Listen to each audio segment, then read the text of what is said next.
शेतकरी बंधूंनो, डाळिंबांच्या बागांमध्ये bacterial blight किंवा तेल्या हा वेगाने पसरणारा आणि घातक रोग सर्वच डाळिंब विभागामध्ये आढळून येऊ लागलेला आहे.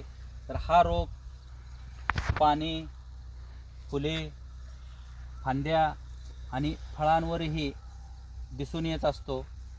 तर या रोगाचं निराकरण सर्वसाधारण उपायांनी होत नसतं, त्यासाठी एक वेगळी रणनीती आखावी लागते.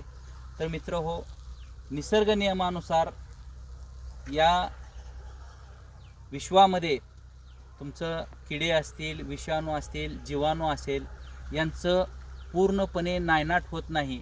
किंवा समजा आपण या तेलकट डागासाठी जर एखादा औषध फवारणी केली, तर फवारणी केल्यानंतर याचे जे बॅक्टेरियल ब्लाइटचे जीवाणू आहेत त्या पुढच्या पिढीमध्ये त्यांच्या स्वतःमध्ये बदल करतात आणि नंतर त्या औषधाला प्रतिकारशक्ती निर्माण होते.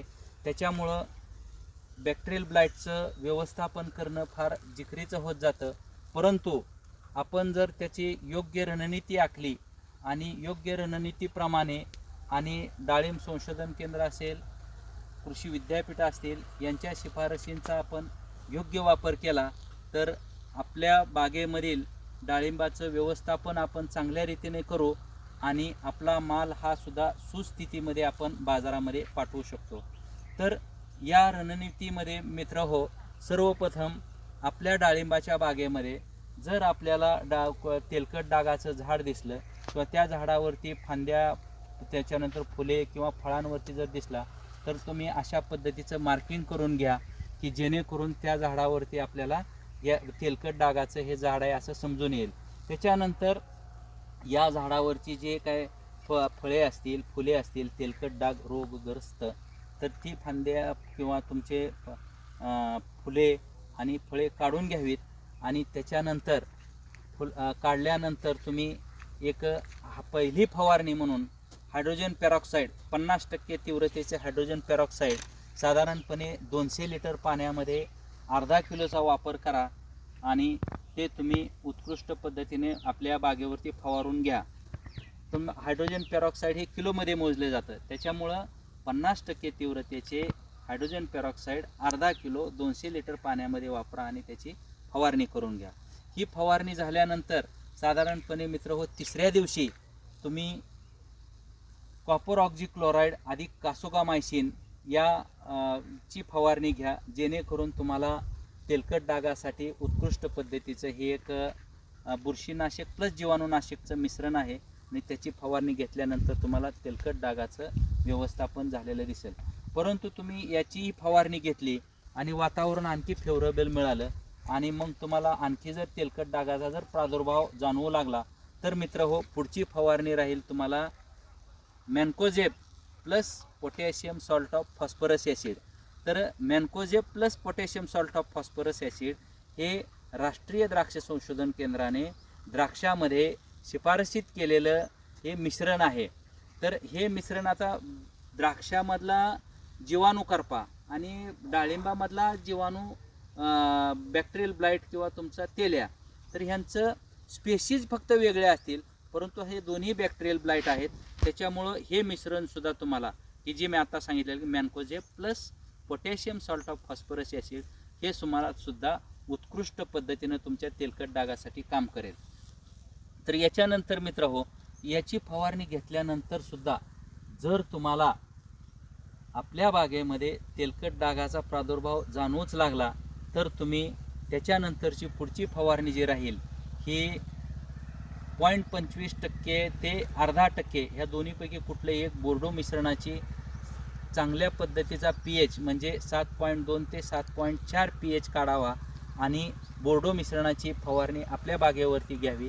तुम्ही जर ॲक्युरेट pH 7.2 ते 7.4 एवढा pH असलेला जर बोर्डो मारला, तर तुम्हाला तुमच्या डाळिंबाच्या बागेवरती स्कॉर्चिंग येण्याची सुतराम शक्यता राहणार नाही आणि ते उत्कृष्ट बुरशीनाशक प्लस जीवाणूनाशक म्हणून काम करेल.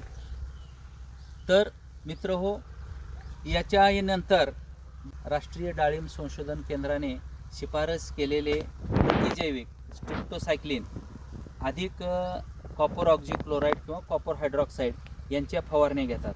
तर बऱ्याचशा जाणकार तज्ज्ञांचं असं मत आहे की स्ट्रिप्टोसायक्लिनला या ज्या काही तेलकट डागाच्या बॅक्टेरिया यांनी प्रतिकारशक्ती निर्माण केलेली आहे, त्याच्यामुळं आपण सुद्धा जाणवतं आपल्याला की जरी स्ट्रिप्टोसायक्लिनची फवारणी घेतली तरीही त्याला प्रतिकारशक्ती आलेली दिसत आहे.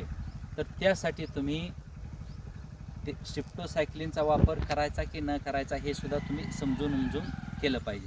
त्याच्यानंतर मित्रहो, पुढची जी तुमचे हे आहे की महात्मा फुले कृषी विद्यापीठानं शिफारस केलेलं एक 2-ब्रोमो-2-नायट्रोप्रोपेन 1,3 डायल किंवा बऱ्याचशा वेळी त्याला बाजारामध्ये ब्रोमोपाल या नावाने मिळतं. तर हेही एक उत्कृष्ट तुमचं जीवाणूनाशक आहे. हेही तुम्ही स्पर्शजन्य बुरशीनाशकामध्ये घेऊन जर याची फवारणी केली तर तुम्हाला तेलकट डागाचं चांगल्या पद्धतीने व्यवस्थापन झालेलं दिसतं.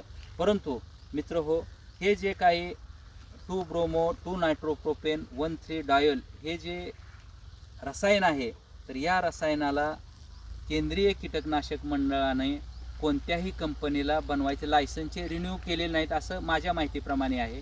की हे जे केमिकल आहे हे केंद्रीय कीटकनाशक मंडळानं कुठल्याही कंपनीचं लायसन रिन्यू केलेलं नाही. बाजारामध्ये ते मिळतं आहे, परंतु ते तुमच्या रिस्कवर किंवा तुमच्या जबाबदारीवर त्याची फवारणी घ्यावी. ते सुद्धा तुम्हाला चांगलं एक जीवाणूनाशक म्हणून काम करतं. त्याच्यानंतर मित्रांनो, या सर्व फवारण्या घेतल्यानंतर तुम्ही बायो एजंटमध्ये काय त्याच्यामध्ये तुमचं सुडोमोनस फ्लोरोसन्स असेल, तुमचं बॅसिलस सबसिलस असेल, ट्रायकोडर्मा असेल, यांच्याही फवारणी या डाळिंबाच्या तेलकट डाग व्यवस्थापनामध्ये करू शकता.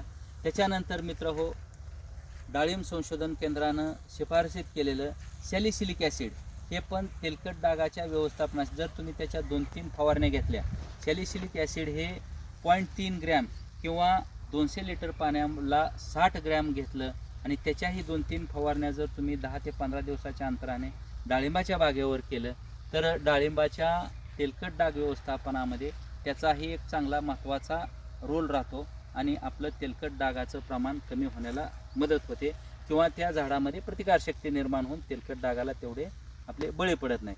तर मित्रहो, तेलकट डागाच्या व्यवस्थापनामध्ये वरील गोष्टीचा जर आपण मी सांगितलेला अवलंब केला तर निश्चितच 100% कंट्रोल नाही, परंतु आपल्या बागेमधील तेलाचं प्रमाण कमी होईल आणि चांगल्या क्वालिटीची सुस्थितीतील फळे आपण मार्केटमध्ये पाठवू शकतो.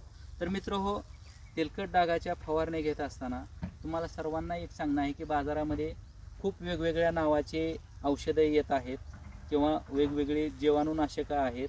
तर याच्यामध्ये फक्त आपण त्यामध्ये कंटेंट काय आहे हा कंटेंट जाणून घेऊन किंवा ते माहिती करून घेऊनच फवारणी करा आणि आपल्या बागा या तेलकट डागापासून किंवा तेल्या रोगापासून वाचवून चांगल्या क्वालिटीचा माल घेऊन बाजारामध्ये आपण पाठवू शकू. धन्यवाद.